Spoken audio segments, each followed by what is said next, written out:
Okay. Hello, everybody. What's going on? How is everybody doing? Just getting situated here. Let me turn the volume down, and I am off the duty.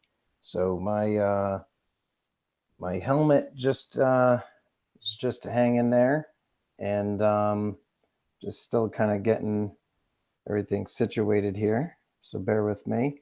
But I'm glad you guys are here. Absolutely. You can hear me clearly now. PDX, when I'm wearing my helmet, you could hear me, but it's just a little bit muffled, right? Yeah, the problem with the helmet, unfortunately, is that and winning image photography, I don't know, not tonight, possibly. We'll see. I'm going to try this. PDX has convinced me to take the helmet off and relax. I can always throw it on, but, off with his head, says Guido. What's going on, South Carolina Relic Hunters? How are you, buddy? Good to see you here. And ECP, don't say that. ECP says, I see my reflection. You had me panicked for a moment there. Jacob Gonzalez, the helmet's respirator broke. That's right. Yeah, that's a hard time for me. Usually driving home from work at that time, says Guido. Is it God time yet? King's coins, always wanting something. Always wanting something. I don't know. Don't hit the wrong button. That's right, guys. Please do me a favor. Hit the like. Actually, I forgot to hit the like button. Yeah, ECP. Actually, East Coast prospecting. Next week, what do we got? Not next week, but the 30th. There's another convention, dude. Awesome South Carolina Relic Hunters, because I am excited for tonight, bro. ECP, there's a Comic-Con that I'm going to on the 30th. So I am very excited, to say the least. And King's Coins, actually, I don't drive around with the helmet on because it is really hard to see in it. However, I do have some ideas for my next day in the life video. So yeah, so definitely we'll be doing something.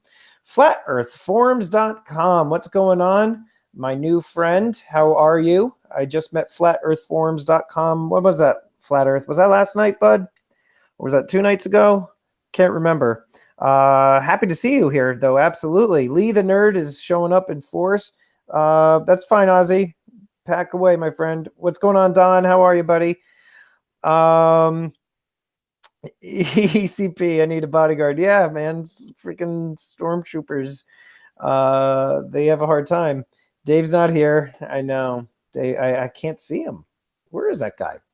So, guys, yeah, South Carolina, we'll get into that for sure. I am so excited for a couple of things. Number one, I'm so excited again that I changed my channel's direction, because I have to tell all of you guys right now, if any of you are thinking about possibly changing the direction of your channel, oh man, it's a great feeling, because to be honest with you guys, and I think ECP, what you have for your channel is great, because your channel, you have multiple things that are kind of related, but you can go in different directions if you choose. Whereas for me, I kind of, I said prepping, but I mean, I only, do so much of that, and stacking. I do that, but I just felt kind of pigeonholed, to be honest with you. So yeah, ECP, so kind of doing variety. So I've got a bunch of cool things. In fact, let me pull this up here too to show you guys, as the other people are kind of just trickling in. They cannot shoot. That's right. They cannot. 1 second, guys. What's going on with this? I had my chat popped out, and buffering. All right, pop out the chat. Pop out the chat. Let me open up this window. Pick Monkey. I want to show you guys some upcoming thumbnails that I've got, and just to give you an idea as to what's to come for my channel. In fact, tomorrow I plan on filming a whole bunch because I am done with school as of today. Those of you that don't know, I am a teacher, and I am very happy that summer is now here. Let me just share my screen with you guys. Let me just open up the image that I want you to see. All right. I showed this the other night too. Google Hangouts, share screen, screen share, share. Okay. So guys, yeah, I was showing you guys the other day in PicMonkey. C-Rod, what's going on, brother? Jacob Gonzalez, hey, bud. So let me know if you guys could see my screen. Okay, there we go. So I was doing PicMonkey for my thing. So this is going to be the Die Hard one. I'm going to do a video on Die Hard tomorrow. And this will be in my top 80s action movies. Here I got the top 80s horror movies, right? The Nightmare on Elm Street. Excuse me. And then, if this ever loads, then I've got an idea that I was kind of bouncing off with Guido, and it's called Top Cheesy Movies of the 80s. So I got this image here with Heather Langenkamp there, Nancy, with Freddie kind of coming out of the wall. Man, that scared me. But I'll talk about Nightmare on Elm Street in just a minute. But that goes down in my book as by far one of the scariest things. And then this one, Top Cheesy Movies, The Last Dragon. I don't know if you guys saw that cheesy 1980s action movie about Leroy Green fighting the Shogun of Harlem, Sho'nuff. So this is going to be one of my things that I'll be doing a video on. But anyhow, I just wanted to show you guys what's coming down the line. And so let's just see who's here. Lee the Nerd. Funko has a Die Hard box. Saw it tonight. That's cool, dude. Yeah, I'm very disappointed. Hey, New Coin. Good to see you, bud. Stephen Parsons, what's going on? Who's the master? Sho'nuff. Michael I. Good, good job, buddy, for knowing that. Nice, ECP. Congrats, man. You're killing it. So Sho'nuff said, Sho'nuff. Who's the master? Sho'nuff. Oh man. But so going into horror, guys. Oh, Donald, you're leaving?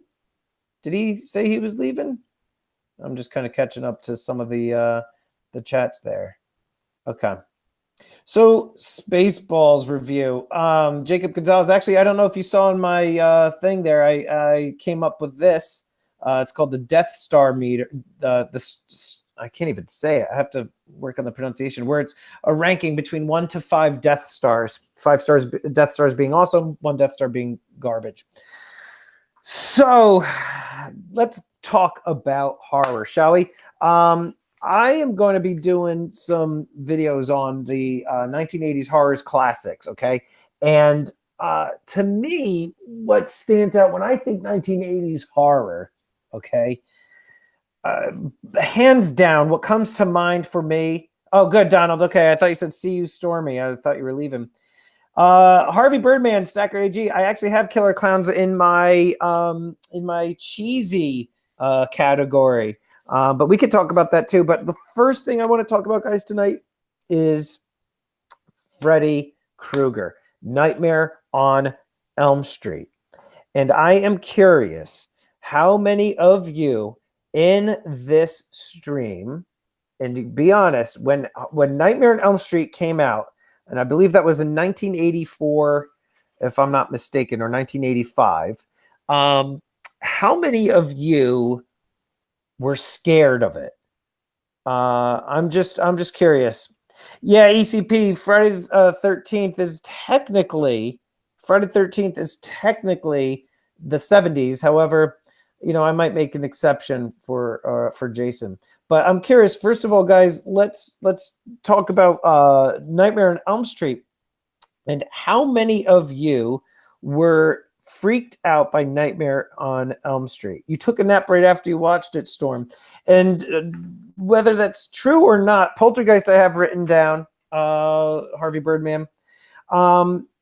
Whether that's true or not, I got to tell you guys, by accident, I think I was like 6 years old. Maybe I was 5, 6. I had a television in my bedroom. And if you guys remember Nightmare on Elm Street, the beginning dream sequence starts with the goat running down that like some sort of tunnel, and it's just dripping, and then you've got the the creepy music and everything. And then you see the woman, or the girl, I should say, played by what was the friend's name? Man, I'm having a brain cramp right now. Tina. And she's running around in her nightie. And my God. Yeah, Stephen Parsons, he says he was 30. Yes, it is scary movie time, Barbara. Alien is 1970s ECP. Now, Aliens is 1980s, and that's going in my action movies. But Stephen Parsons, it scared the heck out of me. And I was 6 years old, okay? And I remember sitting in the middle of my room. And if those of you that remember the scene, the famous scene, right, where Heather Langenkamp, she is sitting in her bedroom, or sleeping, I should say, and you see Freddy coming through the wall. And so that scared the heck out of me. So as a little kid, I remember sitting in the middle of my bedroom. Everybody was asleep in my house. I had the lights on, and I was sitting in the middle of my bedroom, as far away from the four walls of my bedroom, because I didn't want Freddy to come after me. Yeah, it really, really scared the heck out of me. And I would say that the scariest scenes in Nightmare on Elm Street has to be the beginning sequence, because you don't know about Freddy Krueger. You see him shaving down the blades and making his glove in the boiler room, his dirty hands. And then you've got the dim lighting and everything.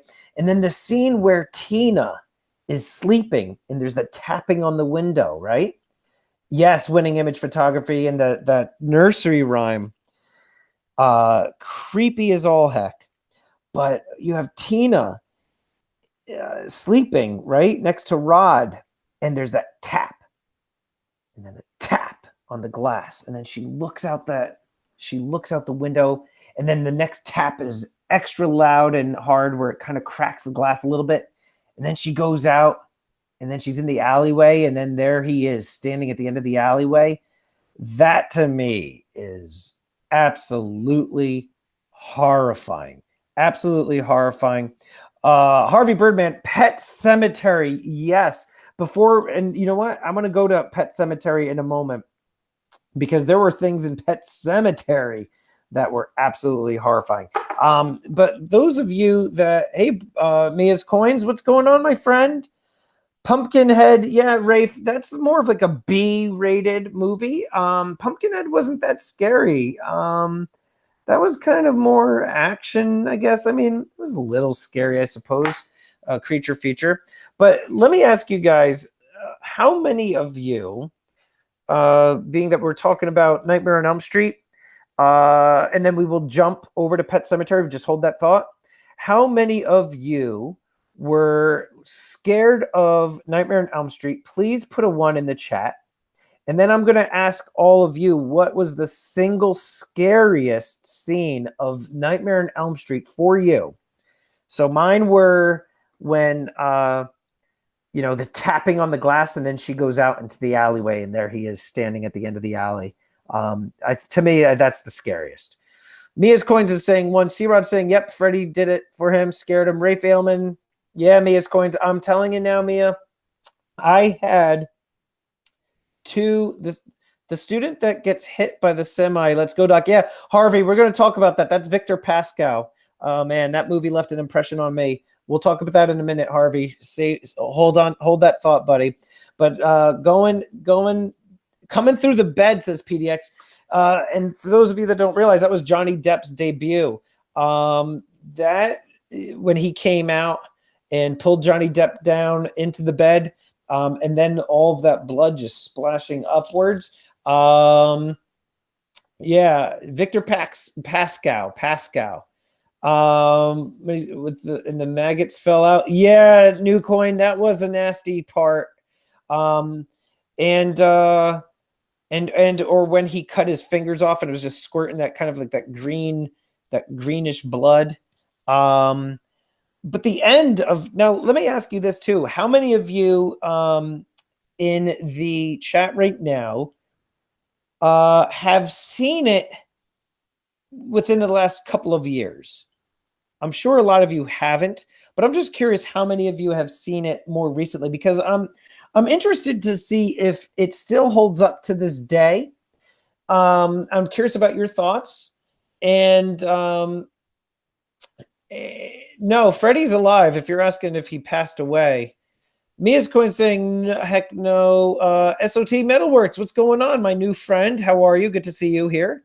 SOT Metalworks tonight. I actually have my helmet off as a PDX brewer. I just had a stream right before this, SOT Metalworks. But New Coin, you saw the newer one. Yeah, but that newer one was you've never watched it from start to finish, says Barbara. That's insane. 10 years for Ozzy. Yeah, you know, only back in the day. A lot of us haven't seen it in a long time, but you know what? I think that, and I'm curious, like, if you take, let's say, somebody who is a millennial, okay, and you have them sit there, watch that movie, if they've never seen it before, I am curious, guys, if they would be as horrified of it as we were when we all saw it back in the day, right? 30 years ago. I'm curious, because you're not dealing with the special effects. You're not dealing, hey, Brian, the Dark Prince Taylor, what's going on, buddy? You're not dealing with the special effects of, you know, the newer horror. Wes Craven had to deal with a lot of lighting and tone. He had to deal with he used a lot of music. A lot of you were talking about that nursery rhyme, 1, 2, Freddy's coming for you, as well as that famous music, that do do do do do do do do do do, and there's a whole science behind that, where that final note in that tune is off key, and that makes you think, okay, something's not right. It doesn't resonate well with you. It's out of the pitch, out of the tone of the other notes. So there's a whole bunch of things.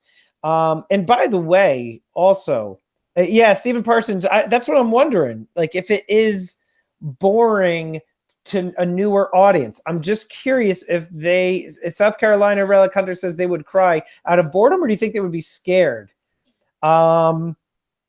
But, you know, I am curious if that movie would hold up to this day. And I'm thinking, for me, if I were to watch it right now, I would actually still be creeped out by it. And I think it's also because of the nostalgia factor that comes with it, and the feelings that I had when I was a child. But now, guys, let's jump, because I saw some people talking about Pet Sematary. Let's talk about Pet Sematary. Because Pet Sematary, oh, that's nasty, Red. That's nasty. Pet Sematary absolutely scared me as a kid as well. Michael, I agree with you. It's hard. It's got to be all out there right in front of them. Otherwise, any suggestion of, you know, the boogeyman or whatever, you know, isn't, you know, might not fly. Evil Dead, says Ray Failman. Well, we're talking Pet Sematary because we had a bunch of people talking about Pet Sematary above. So yeah, Pet Sematary definitely creeped me out as a kid. You know, the concept of burying something and having it come back to life, however, it coming back malevolent and evil and wanting to do harm, is definitely a scary concept for sure. There are definitely parts, and what's interesting is that some of you, Harvey Birdman, yeah, poor Gage, The thing is, those of you that haven't seen Pet Sematary, spoiler alert, there's a scene in the beginning where a college student gets hit by a truck, and he dies, and he warns the main character, the doctor, not to go beyond Pet Cemetery. And he had half of his brain hanging out, and he came back as a ghost. However, he was actually a good ghost, trying to warn the doctor to not go down this path of burying what you have lost, because what comes back is evil. And even though Victor Pascal, the ghost, was good, he definitely scared the crap out of me. And those of you that, hey, Silver Husky, what's going on, brother? Good to see you. How many of you have seen or Pet Cemetery? And oh yeah, SOT Christine. Christine didn't scare me. We could talk about Christine. Christine didn't really scare me so much because it was a car. But the other part in Pet Cemetery, the what do you call it? The sister Zelda, who had the scoliosis and was in bed. She was bedridden and needed to be cared for by Rachel. And Rachel had that flashback where she's going up the staircase and everything is off. Pictures are crooked. And then she goes into the room, and there's Zelda sitting in the bed. And then she comes running out at her, and she goes, "Never get out of bed again. Never get out of bed again." That scared the crap out of me. So I'm curious, out of any of you in here, Michael, yeah, we could talk about Poltergeist in a minute, buddy. I kind of want to stick to the one movie, and then we'll go on to the next one. But I'm curious, how many of you saw Pet Sematary, the original, and were scared of it? And I'm curious, press 1 if you were scared. Winning image photography didn't scare you. You could never afford the car. That's funny. Excuse me. SOT, cats are spooky. I have 2 of them. Press 1 in the chat if you guys were creeped out by Pet Sematary, the original. We've got 3, 4. I saw it, never got scared. That's okay, Guido. You're just a beast. Stormy scares you, Barbara. Come on, you've seen me without my helmet on. You're one of the few. New coin, freaked out by Pet Sematary. And for those of you that were creeped out, Lincoln DMZ, what's going on, buddy? Good to see you. Good to have you in here. Those of you that did see Pet Sematary and were creeped out by it, what is the single most scary image or scene that sticks with you to this day? And just put that in the chat. I'm curious. I'm just going to mute the mic right now because I got to clear my throat.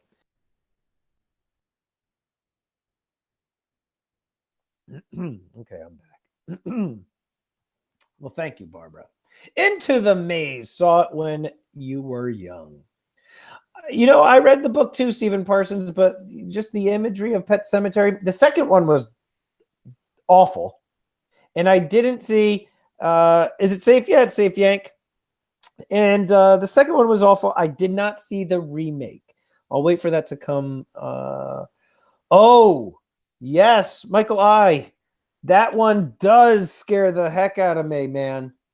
Oh, yes.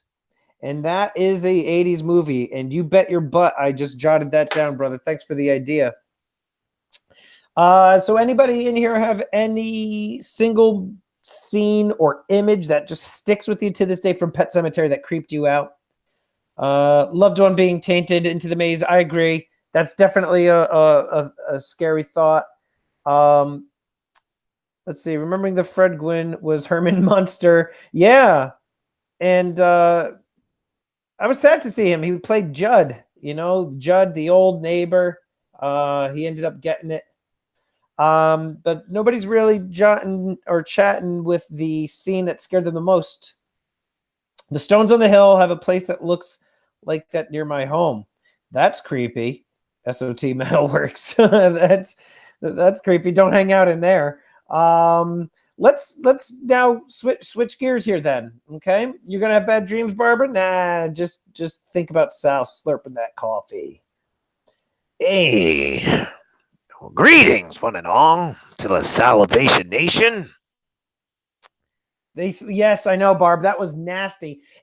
Gage sliced his Achilles heel and his lips right across, the corners of his lips. It was nasty. Barbara Carbone, I will slurp for you, Barbara Carbone.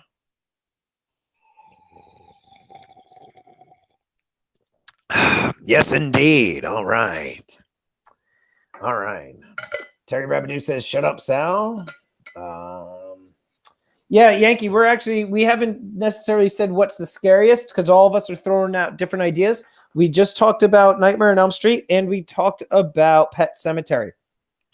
I got to tell you guys, Yankee stacking, yes, The Thing is scary. Let's jump over to The Thing. And The Thing, those of you that haven't seen The Thing, I'm talking about the 1980s The Thing by John Carpenter that starred Kurt Russell, had Keith David, Wilford Brimley, and a handful of other lower level stars in there.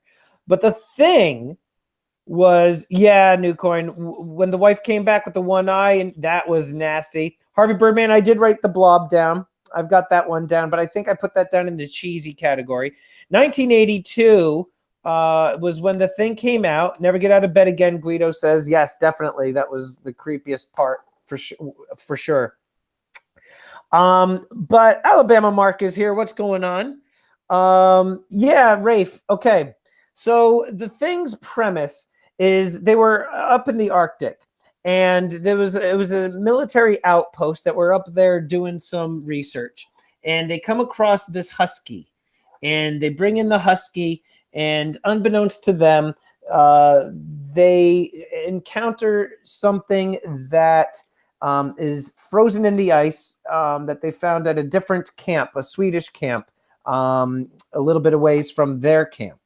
And they bring this thing that's in the ice, and it eventually thaws, and it's an alien life form. And the thing is with this movie is not only is the monster absolutely grotesque in every sense of the word. I mean, it is nasty. It's a psychological thriller because one by one, this thing that is a shapeshifter, when it comes in contact with you, even to the smallest molecular level, a tiny little drop of blood, if it comes in contact with you, that's it.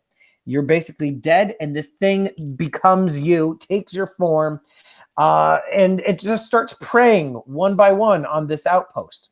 So you've got this movie, this monster movie, this creature movie of this grotesque thing that's preying on this military outpost. But then you've got these men that start turning on one another because they can't trust each other. That movie is excellent. And any of you that have not seen, what's going on, Clinton S? What's going on, buddy? Those of you that have not seen The Thing, which starred Kurt Russell, I highly recommend that you see it. And if any of you watched Stranger Things on Netflix, the brothers that made Stranger Things, they do a lot of nods to the 1980s movies, and there's a bunch of things with The Thing in that show that they do. So Terry79 says, am I talking about Novus? No, we're talking about The Thing. But yeah, and I don't know if any of you saw the one that came out in the mid 2000s. They did, Rafe. I actually had it. And that game was on Xbox, and it was actually a little bit suspenseful because you would have a couple guys with you, and then all of a sudden, one of them would turn on you. World's Strongest Boy. I don't think I've ever seen that. Red and Black Dog. What's going on, buddy? Good to see you. Thank you for coming here, buddy. Much appreciated. Glad to have you. So The Thing, guys, check it out. If you saw the one in 2006, that's supposed to be a prequel. It's also named The Thing, but it actually is the Swedish outpost and shows you what happens there before the Americans come in contact with it. And I'm curious if how many of you saw The Thing and remember it well? Because at the end, I don't want to give any spoilers. Actually, I'm going to stop myself there. Okay, so we've covered Nightmare on Elm Street. We covered Pet Sematary, and we covered The Thing. Which horror movie from the 80s stands out to you that you would like to discuss? Yeah, PDX, those Resident Evil games were actually, Donald in New Mexico is saying to spoil it. I don't want to spoil it because there's people in here who may not have seen it, and I really don't want to give it away. Evil Dead says Silver Husky. The thing with Evil Dead, and I've only seen it once or twice, but I would have to rewatch it, and that's with that was wasn't that a Sam Raimi movie? And it's about this. What is it, like 4 friends that go to this cabin? They come across the what is it, the Necronomicon, and basically it opens up a portal to hell by and large.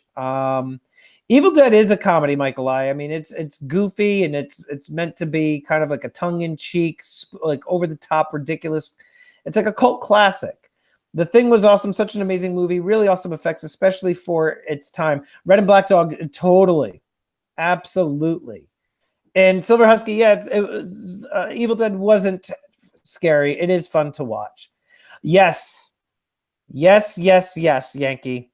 In fact, Yankee, this is the movie that, thank you, Ozzy. Yep, the Necronomicon. Yankee, do you feel like coming on real quick to chat about The Shining? Lincoln DMZ, Goonies doesn't qualify. Goonies, what would you guys consider Goonies? That's more like a action adventure. Worst horror film, my middle school pictures on video. Yeah. The Shining freaks me out, says Yankee. Yeah, Yankee, do you want to come on real quick to the live stream and talk about it? Because I definitely would love to talk about some Shining. If not, that's cool too. But The Shining, to me, yeah, it is like an adventure into the maze. I agree. The Shining, to me, Stanley Kubrick, hands down, and it's 1980. Goonies Never Say Die, stacking and packing. Goonies Never Say Die. PDX Brewer, really, no kidding. But it takes place. It's based off of the this hotel based in Colorado. Yeah, Lee the Nerd, right? No pressure to Yankee. The single scariest scene in Silver Husky, Pan's Labyrinth definitely is creepy. You'll pass, but the ending, dude, I thought he was going to get him. I know. The single scariest scene to me for The Shining, hands down, has to be when Daniel Torrance, the little boy, is riding his big wheels, and he's going over the carpet. And the carpet is quiet and subdued, and you have that eerie music. And the camera's just following behind him. And then the wheels go over the wood, and it's loud. And there's the rumble. Good night, Clinton. Thank you, buddy. Guys, make sure you hit the like button. Then yes, we remember Pinhead for sure. Silver Husky, Hellraiser, absolutely. And then going over the carpet again. And then he turns the corner to see the 2 little twin girls standing there in their blue dresses with the bows in their hair, holding hands. And they say to him, "Come play with us, Danny." And then you hear that gong. And then it shows you the murder that occurred in their bodies in the, their bodies there. Awful. And then they say, "Come play with us, and you play with you forever and ever and ever." Scariest scene in a horror movie, Hands down, that is the top. That scares me the most. I'm wrong, says Stacking and Packing, with what? With that being the scariest movie or scariest scene? Because to me, that has to be the scariest horror movie scene in history. It has to be. The dead little twins to Stephen Parsons. It gotta be. Stacking and Packing, I'm curious. Wrong about which, buddy? I know, Red and Black Dog.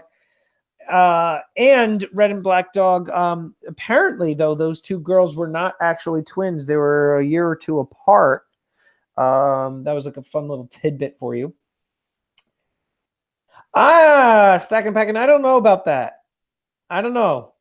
Stacking and Packing saying red rum. How many of you are saying red? How many of you think Stacking and Packing with the red rum mirror scene? Put a 1 if you think the red rum scene is scariest. Put a 2 if you think the twins are scariest. I'm going 2. Yeah, Red and Black Dog, the twins were not actually twins. They were like a year or two apart. Oh, yeah, Harvey Birdman, that's just nasty. That the old lady, that was disgusting. So put a 1 if you think red rum. Put a 2 if you think the twins.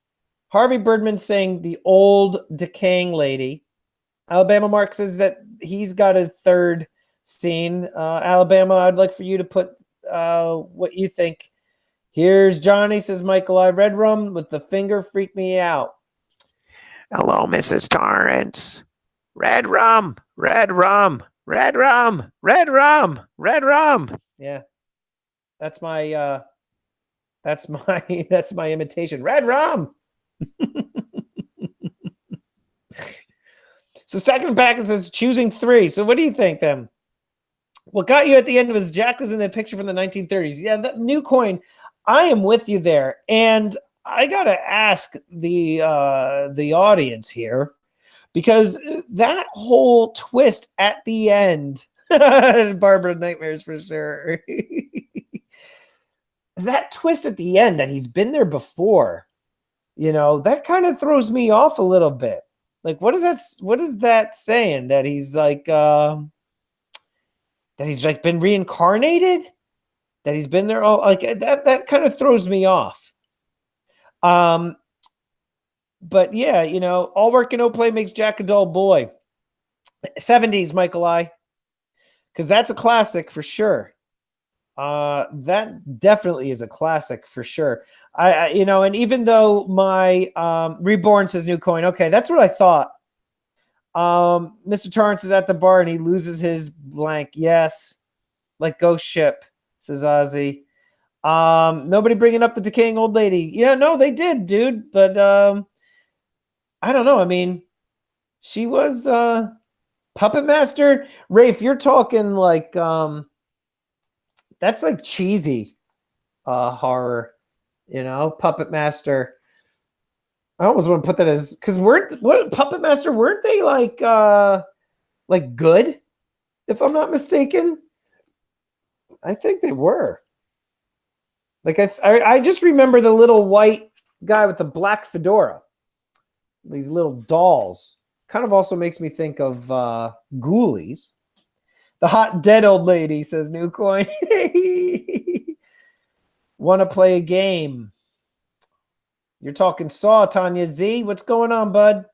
How are you? Good to see you. So far, 2 out of the 3 are King movies. Yes. Yep. Oh, and by the way, guys, Youper Girl, what's going on? Good to see you.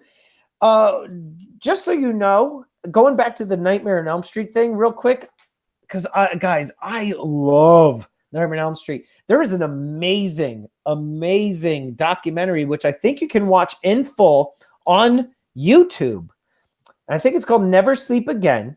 And I want to say it's a few hours long, and it just is a behind-the-scenes making of all of the Nightmare on Elm Street. So if any of you are Freddy fans, that is a must that you have to watch. But here is the thing with Nightmare on Elm Street. That is based off of some true events that were happening in the Philippines, believe it or not. Either the Philippines or Indonesia, where Wes Craven got this idea where he was a little boy.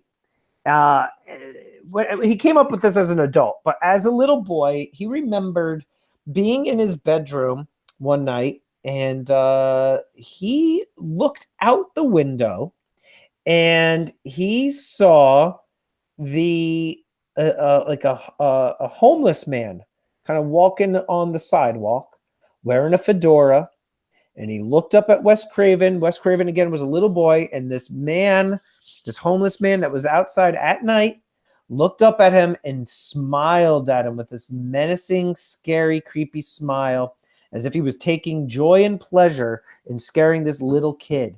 And Wes Craven said he was terrified from that little interaction that he had with this man that was outside of his home. And then fast forward, I want to say in the very late 70s, very early 80s, somewhere in the Philippines or Indonesia, there were these cases of these children that were dying in their sleep. And nobody could explain why this was happening. And it was in the news. And there's an account that one child in high school age child screamed. Parents ran in there and they found him dead. And later on, they ended up finding coffee pots in the closet so that the kid would stay awake. So Wes Craven married those two things together, and he came up with Freddy Krueger, kind of came up with that whole backstory.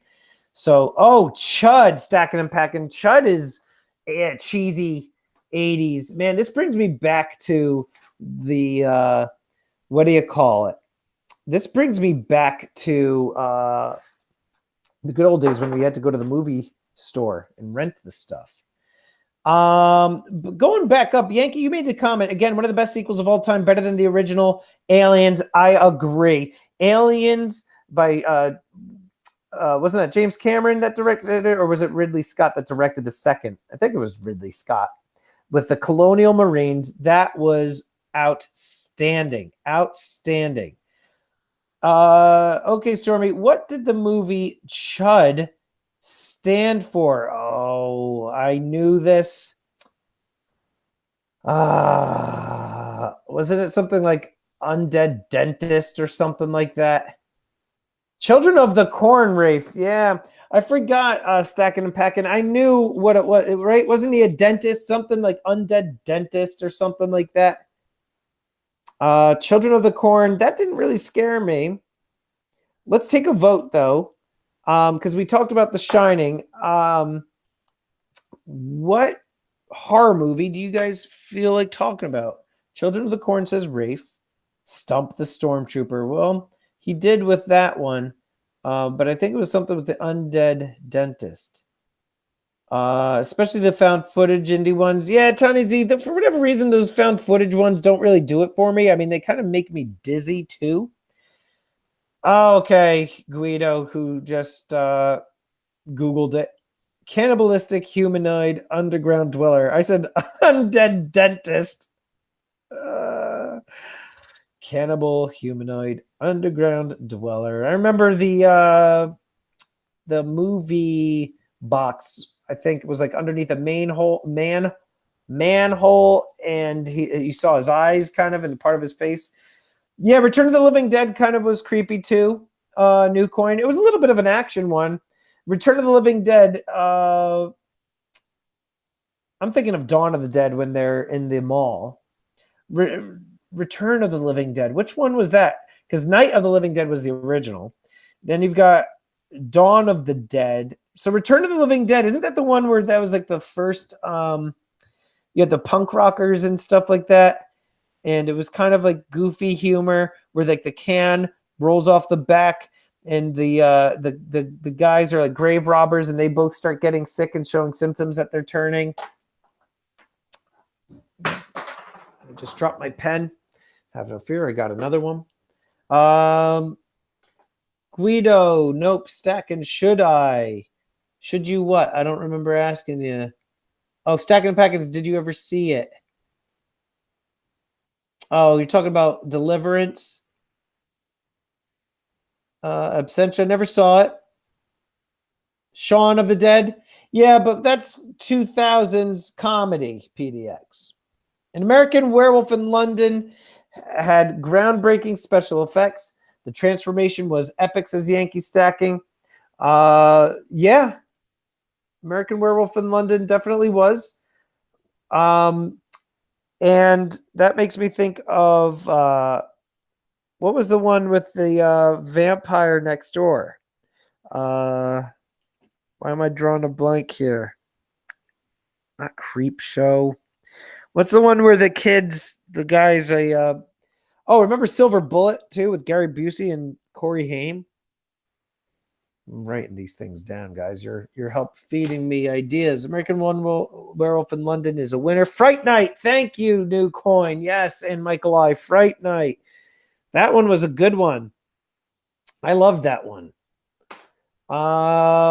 Which one do you guys want to talk about next, though? Because we've got so many different ideas flying around here. I might just go to Phantasm. That really didn't scare me so much. How many of you saw Phantasm? Remember Phantasm? Yep, Silver Bullet wheelchair, stacking and packing. You know it, buddy. Fright Night, says Tanya Z. Not the remake, yeah. I got to teach my kid how to play Counter-Strike, says Uper Girl. Amy, thanks for coming, buddy. Teen Wolf, but that's like a comedy. Teen Wolf. Hellraiser. All right, let's talk Hellraiser, stacking and packing. I'm with you on that one because that's another big, monumental one of the 1980s. Hellraiser, and you've got Pinhead, and you got Pandora's Box. And the first one, Hellraiser, was it actually needed to be heavily edited because of the amount of gore that they originally had. But it was, about this woman who, was philandering around on her husband with his brother, and then she basically encounters this evil, should I say fully decomposed almost being that needs her to keep feeding it victims, and it ends up being Pinhead who comes back. It was definitely scary. It had some sort of like S&M kind of undertones going with all the leather and stuff. Hey, Chef, what's going on, brother? Good to see you. Yeah, one of your favorites, Phantasm, says Tanya. Yeah, we'll talk about Phantasm in a moment. Edwin Vasquez, what's going on, buddy? Good to have you. And by the way, guys, I got to tell you, it is a relief to not have to wear the helmet for 2 straight hours, although I've done that before. This was PDX. PDX is, I'm not remembering it right. Help me out, stacking and packing. I do remember, though, that she was feeding whatever this was up in the attic victims. And then, like, it would, every victim, it would basically absorb and then carry when the hand came out of the grave and grabbed Amy Irving. Hole in the bucket. Pinhead killed the brother-in-law. The husband cut his hand, and the blood that was spilled through the brother back to life. Yes, okay, that's right. Thank you. That's right, stacking and packing. That's right. It's been a while since I've seen it. Later, Guido. Don't knock the leather, says Lincoln DMZ. Yeah, and I've seen some of the other ones too, the other Hellraisers. I feel like those, what's unfortunate with all of these horror movies is that, the movie studios just run them into the ground. And, they've had so many different Hellraisers that they had like a few go straight to video. That's how bad some of these became. But, Hellraiser, it was a big one for my youth, for my childhood, but it wasn't one of my top, and even though Nightmare on Elm Street is, I would say, the top for me, okay, and Freddy is king in my mind, I go back and forth between Jason and Michael Myers. I'm curious to what you guys think. Out of the biggies, right? You've got Freddy, Jason, you got Michael Myers, you got Pinhead, you got the tall man from Phantasm. Which to all of you is the most iconic or scariest of all of those guys? Yeah, it did get bad, Tanya. PDX, if I want to have my channel shut down and restream those movies, I could. But I'm curious if you could do some sort of Mystery Science Theater 3000 type thing where you just stream the whole thing and have like a silhouette of the Stacking Stormtrooper helmet there. And then I just do goofy commentary. I don't know if you could do that. Nightmare on Elm Street says Stacking and Packing. I'm with you on that one, buddy. Movie Night with the Storm says PDX. I wonder if you could do it. Poltergeist. How about the grossest? Yankee, what's the grossest? Curious. Because to me, the grossest, if I'm thinking the grossest horror movie of the 80s, I want to say The Fly. The Fly, to me, must be the grossest. Jaws, yeah, Stacking and Packing. The thing with Jaws, shush, Barbara. Reanimator, 1980s. I don't think I've seen Reanimator in a long time. Been a long time, but The Fly is nasty. But Jaws, those of you that don't know, written by Peter Benchley. Jaws came out, what was it, 1976, if I'm not mistaken. And Jaws had come to Peter Benchley's mind. He was reading about the Matawan man-eater, which occurred in New Jersey in 1916. And 5 deaths in that summer from a shark. And that's how he got the idea.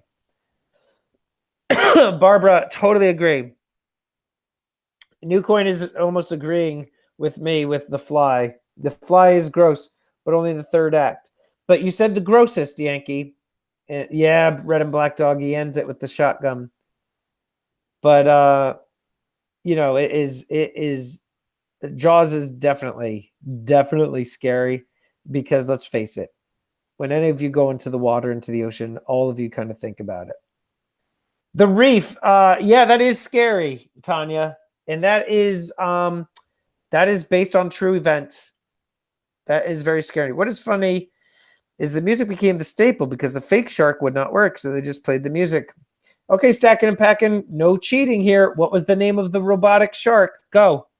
Let's see how many of you can put it right now. You got to type it now. 5, 4, 3, 2, 1, 0. Stop. I didn't want anybody. It was Bruce. The shark's name is Bruce. TJ Coins, what's going on, buddy? Barbara, I know. Chomper says Michael. Nope, it was Bruce. Robo Shark. Yeah, I think Freddy was the scariest, though. Now, somebody brought up, well, Tanya Z was talking Phantasm. Put a 1 in the chat if you remember Phantasm. That was more of like a B-level movie. That was like a fluffy, says Stephen Parsons. Oh, no problem, Ozzy. Can't remember the name, but the Human Sausage Farmers. What? What was that? Okay, so a lot of people remember Phantasm. He became your hero, Stacking and Packing. Listen, I would love to meet Robert Englund.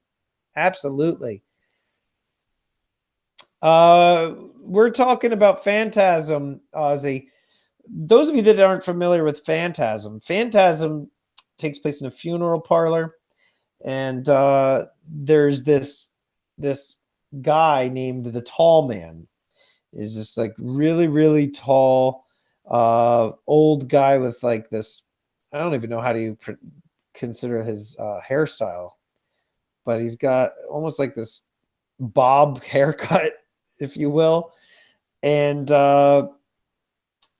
he guarded this other dimension where they almost looked like Jawas. They like little cloaked. What the heck were those things? Like little cloaked, like they reminded me of the Dink Dinks from Spaceballs and Jawas from Star Wars, but there was like these little guys that were in the other dimension. Phantasm was bizarre. And then he also had those, those stress relief, those Chinese metal balls with the bells in the middle of them. He had these 3 orbs that would fly around in the funeral parlor and had blades on them and would kill people. It was a weird movie.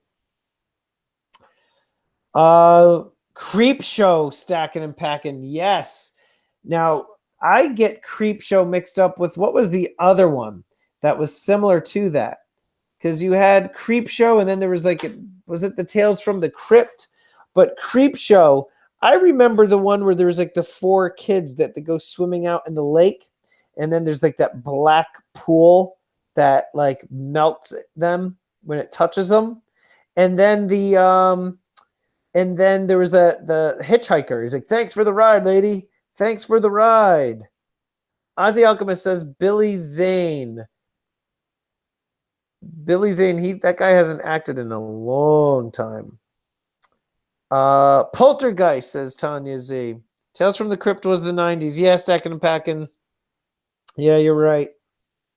Creep Show 2, Stacking and Packing. Was Creep Show 1 Stacking and Packing? Wasn't that with the was that with Stephen King had his brief thing where he was eating like the butter and everything, and then the meteor the asteroid hits in his backyard, and then he touches it, and then he starts growing, like he becomes like a fungus almost. King's Coins, yeah, that's on there. We're gonna get to we're definitely gonna get to Children of the Corn. Oh, interesting, Tanya Z. Tales from the Crypt and the Hitchhiker series was awesome sauce. Yes, Stacking and Packing says so, and that's also the one too with the Native American wooden statue too, if I'm not mistaken, right? No, Lee, we're going to talk about that next, I think, because a couple people just brought it up. Children of the Corn, guys. Children of the Corn didn't scare me. I joke in school with my students when they surround me. And they ask me questions. I'm like, this is like Children of the Corn. Get away from me, all of you. Those of you that are unfamiliar, excuse me. Those of you unfamiliar with Children of the Corn, that is a Stephen King classic. And it's about this community of these almost like these little Amish kids that once you hit 18 years of age, they sacrifice you to their God, their greater being. And so these adults, if I'm not mistaken, corn does have children, Donald. They're called popcorns or little kernels.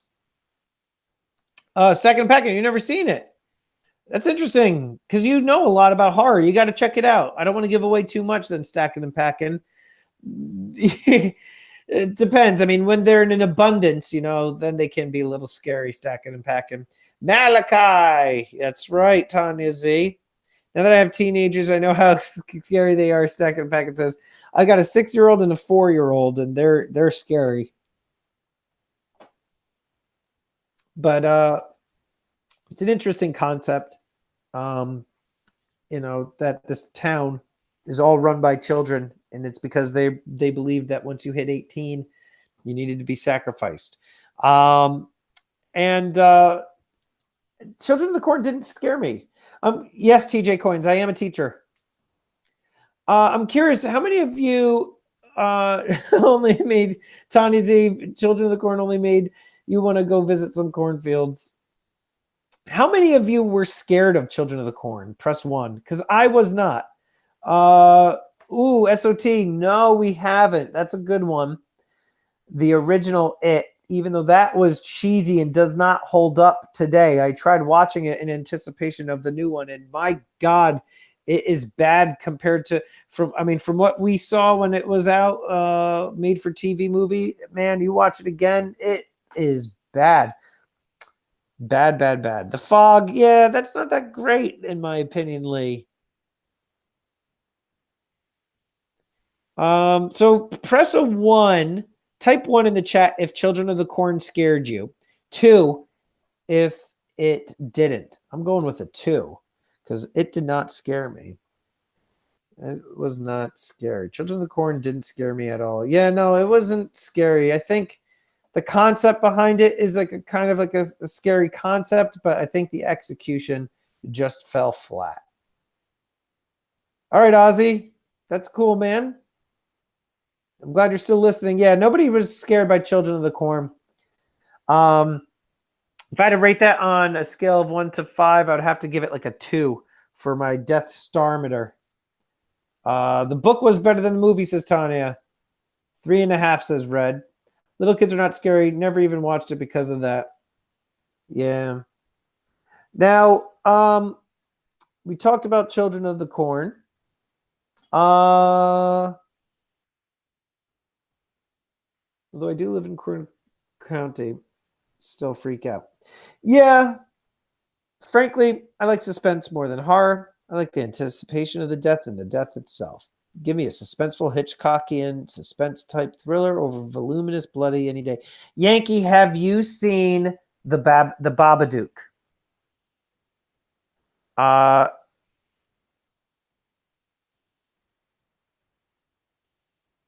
Let's see. I'm just reading. So SOT, you're not much older than me, man. I was born in 79.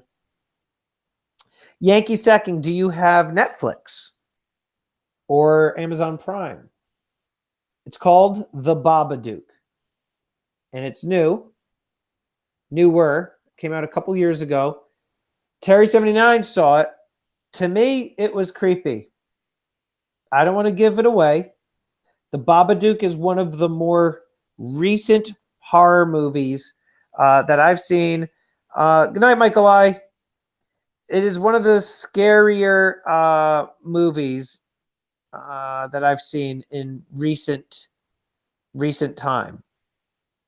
Yeah, Babadook. It is, Lee the Nerd. It is. But the adults won. That's right, SOT. We do have to stick together. Yeah, Yankee, it's got a very slow burn. In terms of intelligent horror, I think it is scary enough. It makes you think about what is going on a bit. I don't want to give you a movie to watch and then you are disappointed. But what I would say, Yankee, is to go look at the Rotten Tomatoes score and go look at some of the reviews, and you'll see for yourself. I mean, it got a very high rating. Yes, stacking and packing, but I don't want to say it because Yankee might watch it. But yes. So I do not want to give Absentia, says Tony Z. Okay, I'll look into it. Yeah, but I don't want to spoil it, stacking and packing for Yankee. But Yankee, I would say check out Babadook. One of the most recent movies that I've seen that is scary. PDX says, born in 79, you missed the 80s. No, I really didn't, though, dude. No, I'm not spoiling it, Donald. I didn't miss it, PDX, because technically I grew up in the 80s, right? In my formative years, I was 4 years old, 5 years old. Babadook is a great film. I will keep my mouth shut. Thanks, stacking and packing with the agreement. Yeah, it was good, for sure. No, I didn't miss out on the 80s, PDX. A lot of the music I listened to was from the 80s. I grew up in the 80s. I had a lot of the toys. I was fully immersed, bro. Took me a few years, 4 years, but I didn't miss the 80s at all. But I remember a lot of the 80s, PDX. And I didn't have later, Ed. Good having you, brother. Guys, I know, right? Stacking. Uploading tomorrow's vlog on the PC, switching to my laptop. Be right back. Thanks, Lee. I know you do, Stacking. I know you do, brother. Email me. Let's get it out of your system, my friend. Get it out of your system, man. But I definitely it was very, very good. Donald in New Mexico sobered up in 1990.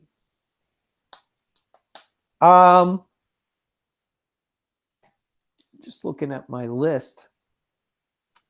The Hills Have Eyes, that is 70s. If you remember the 80s and you weren't there. Oh, PDX, you pain in the butt. What am I supposed to say? I lived it. I experienced the 80s. I remember it very well, man. Back in the day, the Twilight Zone was something our parents hated for us to watch. I know, and you watch it now, SOT. I had my own little tradition every year for New Year's Eve where I would watch the Twilight Zone marathon. But after a while, you start getting, you see the same stuff over and over again. But when we're talking from the 1980s, although I feel like it had to have been like 1989, if anything. No, I haven't, Tanya. Any good? Yeah, from Peel. I haven't seen it yet. I would like to eventually. You should see how much is on my to-do list for movies and things that I need to catch up on. But it wasn't that scary when it came out. It was, and Tim Curry, who played Pennywise, was absolutely terrifying. Because the thing with him is he was playing this lovable clown. In some ways, you could see that the kids would trust him, but there was always something off with him, and he had this way about him where he was really, really good. And what is it? Alexander Skarsgård, who plays the new Pennywise. I felt like he had big shoes to fill, because Tim Curry was outstanding, and I think he did a good job.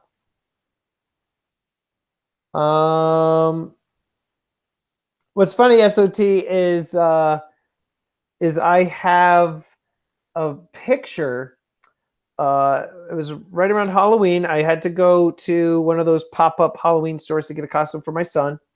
He was wearing a yellow raincoat, and he was about the size of Georgie, and it was raining out, and sure enough, there was a storm drain, and I had him stand beside it and stare at it. I'm like, look down there. It's a funny picture. I have to find it. And he asked me what the ladder was for down inside there. And I told him it's where the clowns come in and out of. I scared him. Yeah, Stacking and Packing. You know what? Twin Peaks is on Netflix. And it's on my to-do list because I knew that it was great. But it was only like a 2-season thing. Or this horror flick that shocked the whole country. And Exorcist. Yes, Exorcist was the one that really scared. Y'all float down here. Exorcist scared so many people. So many. Nobody knew what to expect from that. That was definitely scary. Red is right. Rocky Horror was just 60s. But it back in the day was scary, but you rewatch it now and man, is it cheesy. It doesn't hold up. I mean, I would have to give it like a 2 out of 5 if I were to rate it. And I'm only giving it a 2 because of Tim Curry, but it doesn't hold up to today. But we have plenty of other things to discuss, but I want to save that for another time, guys. We are now at 10 after 11. So I'm thinking I'm going to hang it up here, but I wanted to tell all of you, listen, I can't tell you how much I appreciate all of you coming and sticking with me. Again, I keep saying, that I'm how I'm changing up my channel a little bit because a lot of us have other interests outside of stacking. And when people would message me and, tell me, oh, you should talk about XYZ, it started kind of making the wheels turn. And I'm glad to still be able to hang out with all of you, even though I'm not purely talking about precious metals as I was previously. And so, guys, I appreciate each and every one of you. And Tiny Z, thanks so much. And yeah, guys, SOT, thank you. Yeah, hit the like, guys. I always forget to toot my own horn. And by the way, if I still have, oh, you're here, cool, Mia's. World Stalker is here, cool. And real quick, World Stalker, was it you that finished my March to 1000 challenge, or is that World Stacker? Because I know there's a World Stacker in our crew, in our community. But I'm curious if it's you or if it was World Stacker. But yeah, guys, those of you that don't know, I do have a newsletter. Go to stackingstormtrooper.com, subscribe to the newsletter. I am very close to hitting 1,000, guys. I'm about 90 away. I give it another 2 to 3 weeks. And oh, it was you. Okay. So guys, make sure you subscribe to my newsletter, because I will be doing a newsletter right before my March to 1000 challenge ends, and I'm doing my subscriber giveaway. And those who are subscribed to my newsletter, they get lots of clues and hints for my giveaways, and those are usually the people that win the silver. So definitely subscribe. Anyway, guys, yeah, Don, you're welcome. Everybody, have a great evening. Thanks so much for everything. And remember, long live the Empire, guys. Take it easy.